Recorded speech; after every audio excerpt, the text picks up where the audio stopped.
Subscribe करें target शिक्षक YouTube channel को और बेल आइकन को प्रेस करें ताकि सभी वीडियो अपडेट्स आपको मिले समय से। फ्रेंड्स, स्वागत है आपका आपके यूट्यूब चैनल टारगेट शिक्षक में। और हम लेकर आए हैं आपके लिए टारगेट सीटेट 2020। टारगेट सीटेट 2020 में है ये आज आप लोगों की पर्यावरण अध्ययन की क्लास, और ये है आप लोगों की क्लास नंबर 4, और जिस पर हम लोग देखने वाले हैं एनसीईआरटी से रिलेटेड बहुत ही महत्वपूर्ण बिंदुओं के बारे में। अगर अभी तक आप लोगों ने क्लास का पहला, दूसरा और तीसरा वीडियो नहीं देखा है तो ये आप लोगों को आई बटन पर क्लिक करके मिल जाएगा। तो चलिए शुरू करते हैं आज के इस वीडियो को, जो कि है एनसीईआरटी से रिलेटेड पॉइंट्स के ऊपर। तो पहला जो पॉइंट है वो आया है आप लोगों का परफ्यूम से रिलेटेड, जिसमें कि बताया गया है कि कन्नौज ज़िला इत्र के लिए मशहूर है। जी हाँ, उत्तर प्रदेश का ये जो ज़िला है कन्नौज, वो है फेमस परफ्यूम्स के लिए। और यहाँ पर आसपास के ज़िलों से फूल मंगाया जाता है उनसे, और जो फूल मंगाया जाता है फिर उन फूलों की मदद से गुलाब जल, केवड़ा और इत्र के विभिन्न प्रकार के तरीक़ों के इत्र को तैयार किया जाता है। तो यहाँ पर ये आप लोगों को याद रखना है कि इत्र के लिए आप लोगों का कौन सा ज़िला है मशहूर। इत्र के लिए आपका मशहूर ज़िला है कन्नौज, और यहाँ पर आसपास के ज़िलों से फूल मंगाकर तैयार किया जाता है आप लोगों का गुलाब जल। गुलाब जल के साथ ही साथ तैयार किया जाता है केवड़ा, और केवड़ा के साथ तैयार किया जाता है आपका इत्र। चलिए बात करते हैं नेक्स्ट पॉइंट की। नेक्स्ट पॉइंट आया है आप लोगों का उत्तराखंड से रिलेटेड, उसमें बात की गई है फूलों की घाटी के बारे में। तो ये जो आप लोग आपके स्क्रीन पर दिख रही होगी इमेज, ये इमेज है आप लोगों के फूलों की घाटी की। और ये जो आप लोगों की फूलों की घाटी है ये है आप लोगों की सिचुएटेड उत्तराखंड में।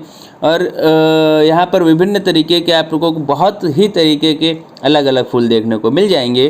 तो एक बार क्वेश्चन पूछा गया था कि जो गेंदा और डहलिया जैसे फूल होते हैं इनका प्रयोग किस लिए किया जाता है। तो इनका प्रयोग किया जाता है आपके कपड़ों में डाई करने के लिए। तो ये जो हो गया आपका इम्पॉर्टेंट कि जो भी आप लोगों का फूलों का प्रयोग किया जाता है, फूलों की घाटी से रिलेटेड ये है क्वेश्चन। जो फूल को आप लोग लाते हैं यूज में, वो यूज किया जाता है कपड़ों में डाई करने के लिए। तो बात करते हैं नेक्स्ट टॉपिक की, जो कि है वेरी वेरी इंपॉर्टेंट। इस पर लगा लीजिए आप लोग 5 स्टार, क्योंकि ये आप लोगों के एग्ज़ाम में हर बार पूछा जाता है और इस बार भी पूछा जाएगा, क्योंकि ये है आप लोगों का मधुबनी पेंटिंग से रिलेटेड। और जो है जिसमें बताया गया है कि आपकी जो मधुबनी पेंटिंग है बहुत पुरानी चित्रकला है, और इसकी शुरुआत हुई थी बिहार के मधुबनी से। जी हाँ, बिहार में एक जगह है जिसका नाम है मधुबनी, और उसी मधुबनी की वजह से इस जगह का नाम पड़ा है, इस चित्रकला का नाम पड़ा है मधुबनी। क्योंकि ये जो आप लोगों के सामने स्क्रीन में दिख रही है इमेज, ये है मधुबनी चित्रकला का एक नमूना। और ये जो आप लोगों की जो नमूना आप देख रहे हैं ये नमूना है इस नमूने का सबसे पहले प्रयोग किया गया था मधुबनी ज़िले में, जो कि पड़ता है बिहार में। ये आप लोगों का बहुत ही ज़्यादा पूछा गया क्वेश्चन है कि आप लोगों का मधुबनी कहाँ पड़ता है।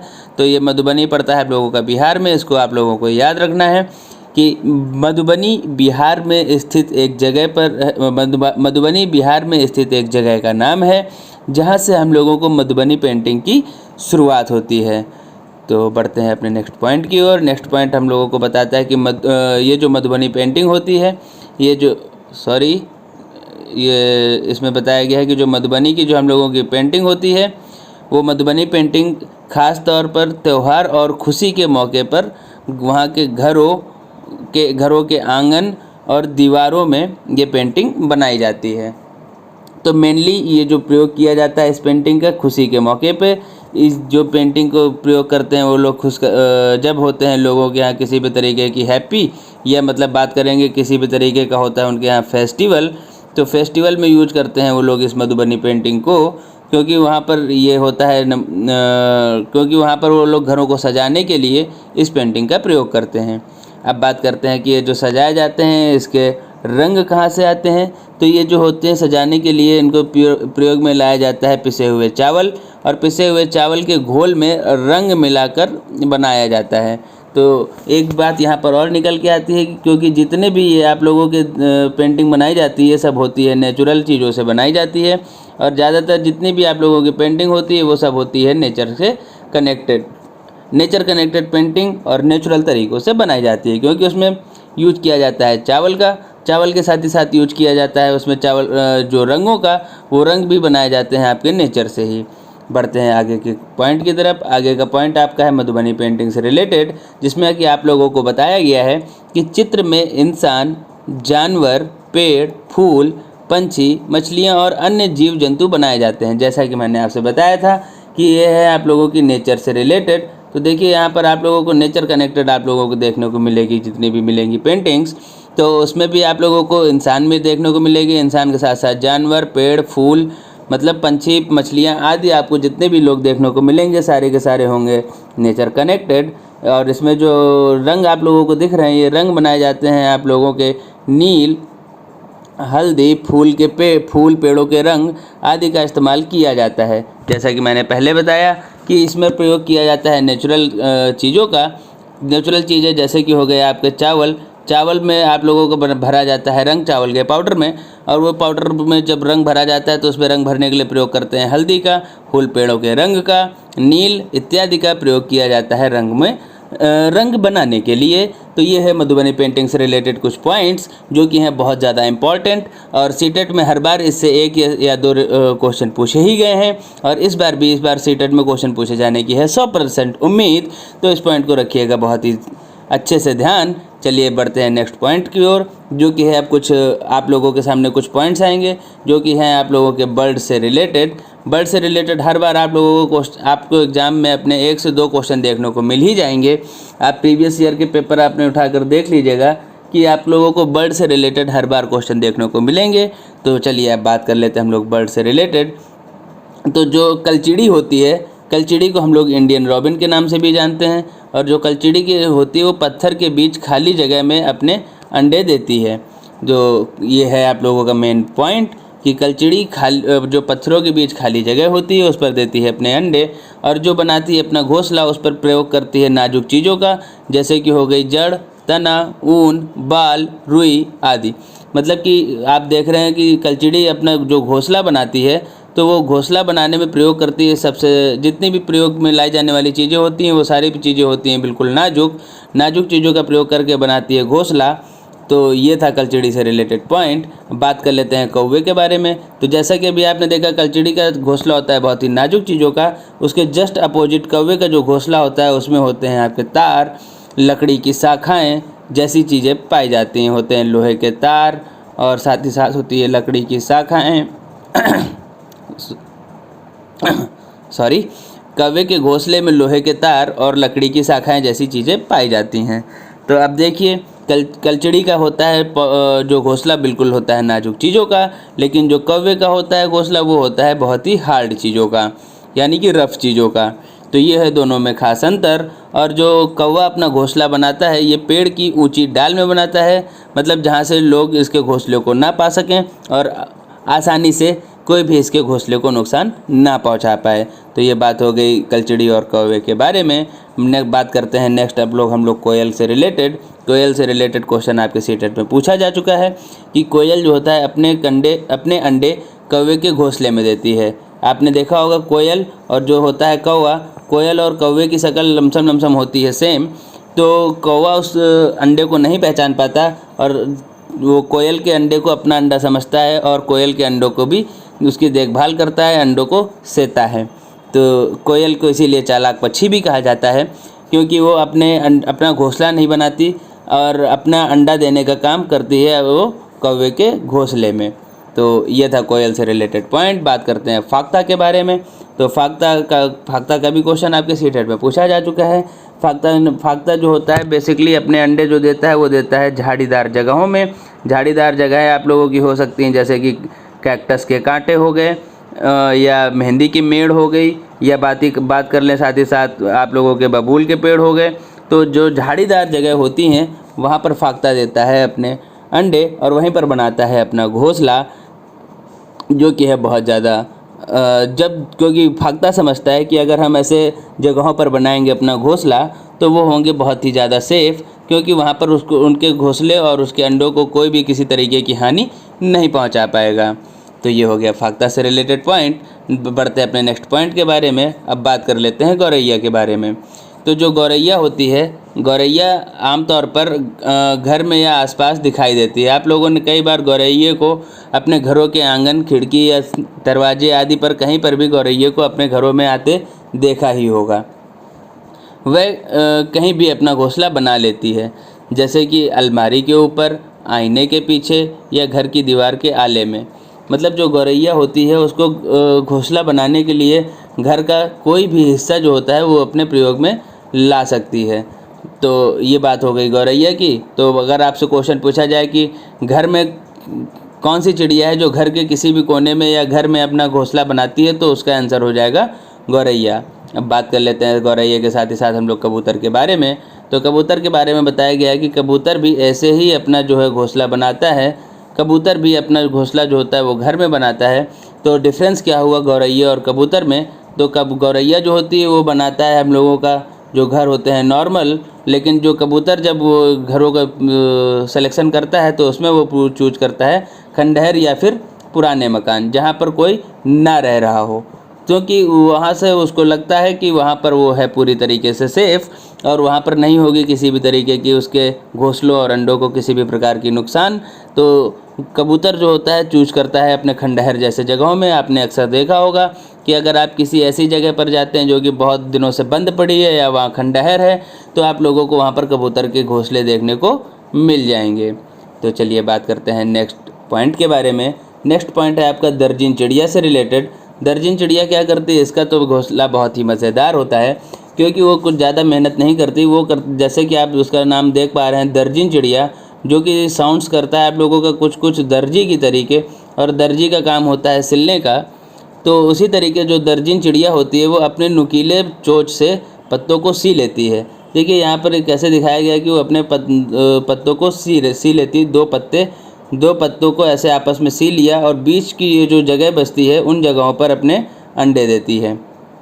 तो ये है उसका घोंसला बनाने का तरीका। दर्जिन चिड़िया इसीलिए इसका नाम है क्योंकि ये काम करती है दर्जी की तरीके। और उसके बीच में तो वही इसमें बताया गया है कि और उसके बीच में बनी थैली को अंडे देने के लिए तैयार करती है। ये बात हो गई दर्जिन चिड़िया की। अब बात करते हैं शकरखोरा के बारे में। शकरखोरा किसी छोटे पेड़ या झाड़ी की डाली पर अपना लटकता हुआ घोंसला बनाते हैं। जी अभी आप लोगों ने देखा होगा, अभी थोड़ी देर पहले बात करी थी हम लोगों ने फाख्ता के बारे में। फाख्ता में भी बताया गया था झाड़ी से रिलेटेड बात, और यहाँ पर भी शकरखोरा में भी आ गई आप लोगों की फाख्ता से रिलेटेड चीज़। तो क्या है दोनों में बेसिक डिफरेंस? दोनों में बेसिक डिफरेंस यहाँ पर ये है क्योंकि शकरखोरा जो होता है उसका जो घोंसला होता है वो होता है लटकता हुआ, लेकिन जो फाख्ता अपना घोंसला बनाता है, फाख्ता का घोंसला लटकता हुआ नहीं होता, वो बस झाड़ियों का सिलेक्शन करता है और वहाँ पर अपने घोंसले को बनाता है। ये है बेसिक डिफरेंस शकरखोरा और फाख्ता के बारे में। अगर आपसे एग्जाम में पूछा जाए कि झाड़ी पर घोंसला बना है तो उसका आंसर होगा आप लोगों का फाख्ता। लेकिन अगर आप लोगों से क्वेश्चन पूछ लिया जाता है कि झाड़ियों में लटकता हुआ घोंसला है तो वो उसका आंसर हो जाएगा फिर शकरखोरा। चलिए बात करते हैं अपने नेक्स्ट पक्षी के बारे में। नेक्स्ट पक्षी के बारे में जो कि है हम लोगों का वीवर पक्षी।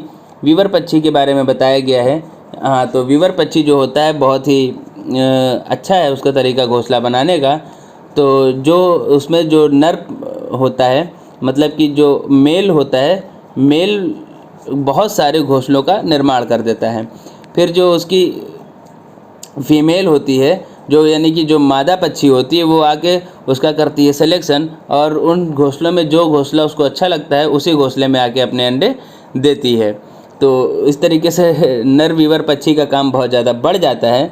तो वही चीज़ है इस वीवर पक्षी के बारे में कि सभी जो नर वीवर पक्षी होते हैं अपने अपने घोंसले स्वयं बनाते हैं, और जो मादा वीवर उन सभी घोंसलों को देखती है और उनमें से जो उसे सबसे अच्छा लगता है उसमें ही वह अंडे देती है। तो वही वाली बात हो गई कि बहुत सारे घोंसले का करता है निर्माण मेल, और जब फीमेल आती है तो उसको मान लीजिए ये वाला घोंसला अच्छा लगा तो वो इसी घोंसले में आके अपने अंडे देगी और बाकी सारे घोंसले हो जाते हैं वहाँ पर बेकार। तो ये होता है वीवर पक्षियों से रिलेटेड कुछ पॉइंट। अब बढ़ते हैं हम लोग आज के क्वेश्चंस की तरफ, जो कि था आज के वीडियो से रिलेटेड, जो कि है आप लोगों के सीटेट में ऑलरेडी पूछे गए आप लोगों के सीटेट प्रीवियस ईयर में पूछे गए क्वेश्चंस। तो चलिए डिस्कस कर लेते हैं क्वेश्चंस के बारे में। पहला क्वेश्चन जो है आप लोगों का वो है मधुबनी चित्रकला के बारे में। आप लोगों को बताना है कौन सा है आप लोगों का यहाँ पर करेक्ट स्टेटमेंट। तो क्वेश्चन है select the correct statement about Madhubani painting. तो चलिए डिस्कस कर लेते हैं। ऑप्शन ए है आप लोगों का, वो कह रहा है कि इन चित्रों को बनाने में नील, हल्दी, फूल, पेड़ों के रंग आदि का इस्तेमाल किया जाता है। तो बिल्कुल सही बात है, क्योंकि यहाँ पर यूज किए जा रहे हैं सारे नेचर रिलेटेड चीज़ें, जैसे कि आपकी turmeric, colours from flower, and trees, तो ये वाला पॉइंट हो जाएगा आप लोगों का बिल्कुल सही, जैसा कि अभी हम लोग अपने टॉपिक में पॉइंट में देखकर आ रहे हैं। और जो दूसरा है उसमें बात की गई है कि the paintings shows human beings, animal, trees, flower, birds, fish, etc। तो ये बात भी आप लोगों की बिल्कुल सही है कि आपको वहाँ पर जानवर, पेड़, फूल, पंछी, मछलियाँ आदि देखने को मिल जाएंगे। अब बात कर लेते हैं सी ऑप्शन आप लोगों का कह रहा है कि यह लोक चित्रकला बहुत पुरानी है। बिल्कुल सही बात है, और इसका नाम मधुबनी नामक स्थान के नाम पर पड़ा। ये भी है आप लोगों का बिल्कुल सही। ए, बी और सी तो हो गया सही। अब बात चलते हैं अपने नेक्स्ट ऑप्शन नंबर डी की तरफ, जिसमें कहा गया है मधुबनी राजस्थान का अति प्रसिद्ध जिला है, जो कि हो जाता है बिल्कुल गलत, क्योंकि मधुबनी राजस्थान का ना होकर आप लोगों का पड़ता है कहाँ, मधुबनी पड़ता है आप लोगों का बिहार में। तो ये ऑप्शन नंबर आपका डी वाले तो सब हो जाएंगे रॉन्ग। तो जिसमें है आप लोगों का बचा ऑप्शन नंबर 4, तो ऑप्शन नंबर 4 हो जाएगा आपका बिल्कुल सही आंसर। तो सीटेट के क्वेश्चन पेपर को सॉल्व करने का सबसे अच्छा तरीका एक ये भी होता है कि आप लोग सही आंसर की तरफ ना जाकर आप लोग गलत आंसर को ज़्यादा सेलेक्ट करें, तो आप लोग जल्दी से जल्दी अपने क्वेश्चंस के सही आंसर को पा लेंगे। चलिए बढ़ते हैं नेक्स्ट क्वेश्चन की तरफ। नेक्स्ट क्वेश्चन आप लोगों से कह रहा है कि कोई पक्षी पेड़ की ऊंची डाल पर अपना घोंसला बनाता है। अभी हम लोगों ने पक्षियों से रिलेटेड बहुत सारे पॉइंट्स देखे हैं, तो ये आप लोगों का सीटेट के एग्ज़ाम में पूछा गया क्वेश्चन है। देखिए किस तरीके के क्वेश्चन आप लोगों के सीटेट में पूछे जाते हैं कि a bird make it nest high up on a tree, this bird could be. अब बताइए शकरखोरा की अगर बात करें तो शकरखोरा का जो घोंसला होता है वो ऊंचाई पर नहीं होता है, कलचिड़ी का भी नहीं होता है। और बात करी जाए अगर फाख्ता की, तो उसमें हमने बताया था अभी आप लोगों को यूज करती है झाड़ी की। और बचा कौन सा ऑप्शन, बचा आप लोगों के सामने ऑप्शन नंबर 3। ऑप्शन नंबर 3 है क्रो। तो आप लोगों का जो सही आंसर जाएगा वो जाएगा ऑप्शन नंबर 3 के साथ। तो ऑप्शन नंबर 3 है कौवा, बिल्कुल सही उत्तर। बढ़ते हैं अपने नेक्स्ट क्वेश्चन की तरफ। नेक्स्ट क्वेश्चन है आप लोगों का पर्यावरण अध्ययन के बाद। अच्छा, तो ये है आप लोगों का थोड़ा सा हट के क्वेश्चन। तो इसका भी ये जब आप लोगों को लेक्चर नंबर 1 किया गया था प्रोवाइड, तो उसी लेक्चर नंबर 1 में आप लोगों को कुछ बहुत सारे थीम्स बताए गए थे, उसी थीम्स से रिलेटेड है ये वाला क्वेश्चन। तो साथ ही साथ इसी के साथ आपका हो जाएगा यहाँ पर रिवीजन। तो चलिए देखते हैं क्या है क्वेश्चन। तो क्वेश्चन आपका कह रहा है the present syllabus of environmental studies is woven around some common themes, which one of the following is not included in the list of theme. अब आप लोगों को जब ये क्वेश्चन पढ़ना है तो सबसे पहला काम करना है नोट को सर्किल, क्योंकि बहुत सारे क्वेश्चन में हम लोग नोट को ध्यान नहीं देते और हम लोगों का क्वेश्चन हो जाता है गलत। तो क्वेश्चन में पूछा गया है कि वर्तमान पाठ्यक्रम पर जो आप लोगों का जो सामान्य विषयों के आधार पर बुना गया है, उनमें कौन सा जो ऐसा है जो इस पर पाठ्यक्रम में आप लोगों के सिलेबस में नहीं है। तो वाटर बिल्कुल आप लोगों के थीम्स में है, आप लोगों के पॉइंट्स में यहाँ पर इसका ऐड होगा। और जो आप लोगों की बात करी जाए अगर वायु की, तो वायु आप लोगों के थीम्स में नहीं है। आप लोगों की बात करी जाए अगर फूड आप लोगों के थीम्स में है, और शेल्टर भी आप लोगों के थीम्स में है। तो जो नहीं है पूछा गया है, तो आप लोगों का ऑप्शन हो जाएगा ऑप्शन नंबर 2, जो है बिल्कुल सही उत्तर हो जाएगा वायु। बढ़ते हैं अपने नेक्स्ट क्वेश्चन की तरफ, चलते हैं और देखते हैं क्या है हम लोगों का नेक्स्ट क्वेश्चन भी आ रहा है हम लोगों का मधुबनी से रिलेटेड। ये सारे क्वेश्चन आप लोगों के पूछे गए हैं ऑलरेडी सीटेट में। तो देखिए आप सीटेट के क्वेश्चन को आप लोग कितनी आसानी से सॉल्व कर पा रहे होंगे। तो बस कुछ नहीं, आप लोग बने रहिए टारगेट शिक्षक के चैनल के साथ। और हाँ, अगर साथ ही साथ आपको वीडियो पसंद आ रहा हो तो वीडियो को लाइक ज़रूर करें, और हाँ साथ ही साथ चैनल को कर लें सब्सक्राइब, ताकि सारे नोटिफिकेशन आपको मिलते रहें। तो चलिए देखते हैं क्वेश्चन के बारे में। Madhubani is a traditional art form named after a village in the state of. अब आप लोगों को बताना है कि मधुबनी किस स्टेट में पड़ता है। तो ये अभी 2 से 3 बार हम लोग इस बात को अभी यहाँ पर रिपीट कर चुके हैं, तो इसमें कोई ज़्यादा दिक्कत वाली बात नहीं है। इसमें हो जाएगा ऑप्शन नंबर 4, जो कि हम लोगों का यहाँ पर आ जाएगा बिहार। तो कोई दिक्कत नहीं। देखिए आप लोग कितनी ईजिली वे में आप लोग अपने क्वेश्चंस को अब सॉल्व कर पा रहे हैं। तो अब आप जान के ये चलिए कि आप लोगों की ईवीएस में अगर आप इसी तरह रेगुलर फॉलो करते रहेंगे तो आप लोगों को 28 नंबर तो मिनिमम आप लोगों के ईवीएस में आने ही आने हैं। तो चलिए नेक्स्ट क्वेश्चन की तरफ बढ़ते हैं। नेक्स्ट क्वेश्चन में आप लोगों से पूछा गया है कि निम्नलिखित में से कौन सा पक्षी है कैक्टस पौधों के कांटों के बीच अपना घोंसला बनाता है। तो बात आ गई झाड़ियों की, और पहले ही मैंने बताया था अगर झाड़ियों की बात आएगी तो झाड़ियों पर आप लोगों का कौन सा हो जाएगा। तो झाड़ियों से रिलेटेड आप लोगों के निकल के आए थे 2 पक्षी, पहला पक्षी निकल के आया था आप लोगों का फाख्ता, और जो दूसरा निकल कर आया था वो आप लोगों का निकल कर आया था शकरखोरा। लेकिन दोनों में था खास बेसिक डिफरेंस। शकरखोरा का जो आप लोगों का जो होता है घोंसला वो होता है लटका हुआ, लेकिन यहाँ पर लटके हुए घोंसले की बात नहीं की गई, बात की गई सिर्फ कैक्टस पौधे की झाड़ी के बारे में। तो झाड़ियों से रिलेटेड अगर आपको कोई भी ऑप्शन आता है तो मैंने बताया था आप लोगों का ऑप्शन जाएगा फाख्ता के साथ, तो आप लोगों का सही हो जाएगा ऑप्शन नंबर 3। सॉरी, मैं आप लोगों को दिखा देता हूँ फाख्ता के बारे में जो मैंने अभी आप लोगों को बताया था यहाँ पर। तो ये देखिए कैक्टस से रिलेटेड आया है क्वेश्चन, तो यहाँ पर साफ साफ दिया गया है कि फाख्ता जो होता है कैक्टस के कांटों के बीच या मेहंदी के मेड़ के झाड़ियों में अपने अंडे देता है, यहाँ पर साफ साफ लिखा हुआ है। तो यही हो जाएगा हम लोगों का राइट आंसर। तो चलिए देखते हैं अपने क्वेश्चंस के, तो चलिए अब हम लोग चलते हैं अपने क्वेश्चंस के पास, जो कि हम लोगों का क्वेश्चन था ये कि कांटों में के बीच अपना घोंसला बनाता है, तो उसको कौन सा चिड़िया कौन सी होगी, वो चिड़िया होगी आप लोगों की फाख्ता। तो आप लोगों का सही हो जाएगा option number 3 which is dove. तो चलिए बढ़ते हैं अब नेक्स्ट। तो ये था आज का आप लोगों का सेशन, कैसा लगा आप लोग बिल्कुल आप लोग हम लोग कमेंट करके बताएं कि आज का सेशन आप लोगों को कैसा लगा। बात कर लेते हैं थोड़ी सी शेड्यूल के बारे में। तो जो आप लोगों का CDP का जो आप लोगों की क्लास प्रोवाइड हो रही है वो CDP की क्लास प्रोवाइड की जा रही है डेली इवनिंग में 5 बजे, जो कि आप लोगों को मिल जाती है मंडे, वेडनेसडे और फ्राइडे को। और अगर साथ ही साथ बात करें EVS की क्लासेस मिल रही हैं आपको डेली इवनिंग में 5 PM ट्यूसडे, थर्सडे और सैटरडे को। तो इसी रेगुलरिटी के साथ बने रहें टारगेट शिक्षक के साथ। और अगर आप लोगों को वीडियो अच्छा लगा हो तो वीडियो को लाइक करें और चैनल को सब्सक्राइब करें। और हाँ, जो आप लोगों को यहाँ पर बेल दिख रही है उस बेल आइकन को भी प्रेस करना ना भूलें। तो चलिए मिलते हैं आपसे नेक्स्ट वीडियो में, तब तक के लिए बहुत बहुत धन्यवाद। जय हिंद।